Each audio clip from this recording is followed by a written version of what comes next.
టాలీవుడ్లో మొదటి సినిమాతోనే తన అభిమానుల గుండెల్లో చోటు సంపాదించుకున్న హీరోయిన్ సమంత. ఆ సినిమా తర్వాత ఫెయిల్యూర్ అన్న పదానికి కాస్త చోటు కూడా ఇవ్వకుండా ఇప్పటికీ దూసుకుపోతూనే ఉంది. ఈ విషయం కొత్తగా చెప్పనక్కర్లేదు. సౌత్ ఇండియాలోనే టాప్ హీరోయిన్లలో ఒకరైన సమంత సినిమాల్లోకి ఎలా వచ్చిందనే స్టోరీ ఇప్పటికీ కొన్నిసార్లు మీడియాలో వస్తూనే ఉంది. సమంత అనుకోకుండా బర్త్డే పార్టీకి అటెండ్ అయితే అక్కడో ఫోటోగ్రాఫర్ ఫోటో తీసి పేపర్లో వేయడం, ఆ తర్వాత ఓ బట్టల దుకాణం యజమాని ఆమెకు మోడలింగ్ ఆఫర్ ఇవ్వడం, ఆపై సినిమాల్లో అవకాశం రావడం, అలా జరిగిపోయింది అని చెబుతూ ఉంటారు. అయితే అసలు విషయం మాత్రం సమంత ఎప్పుడూ చెప్పుకోలేదు. ఈ మధ్య ఓ విషయం గురించి సీనియర్ డైరెక్టర్ అయినటువంటి గీతా కృష్ణ గారు చెప్పడం ఆశ్చర్యం కలిగిస్తుంది. సమంత హీరోయిన్ కావడంలో తన పాత్ర ఉందని ఆయన వెల్లడించడం విశేషం.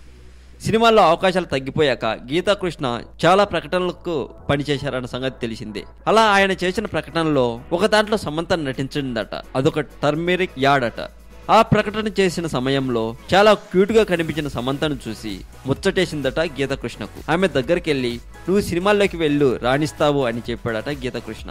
మరి ఆయన చెప్పాడని సమంత సినిమాలోకి వెళ్ళిందా లేక ఆమెకు అప్పటికే ఆలోచన ఉందో తెలియదు కానీ తాను అంచనా వేసినట్లే సమంత సినిమాలో రాణించడం పట్ల గీతకృష్ణ గారు చాలా సంతోషం వ్యక్తం చేశారట. తమిళంలో సమంత చేసిన తొలి 2 సినిమాలు ఫ్లాప్ అయినా తెలుగులో గౌతమ్ మీనన్ దర్శకత్వంలో చేసిన ఏమై చేసేవి సినిమా మాత్రం సూపర్ హిట్ అనిపించుకుంది.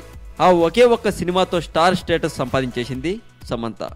మరి సమంత సినిమాల్లోకి రావడానికి అసలు కారణాల విషయాలు మాత్రం ఇప్పటి వరకు సమంత ఎవరితోనూ షేర్ చేసుకోలేదు. మరింత టాలీవుడ్ సమాచారం కోసం సబ్స్క్రైబ్ చేయండి టాలీవుడ్ సెంటర్.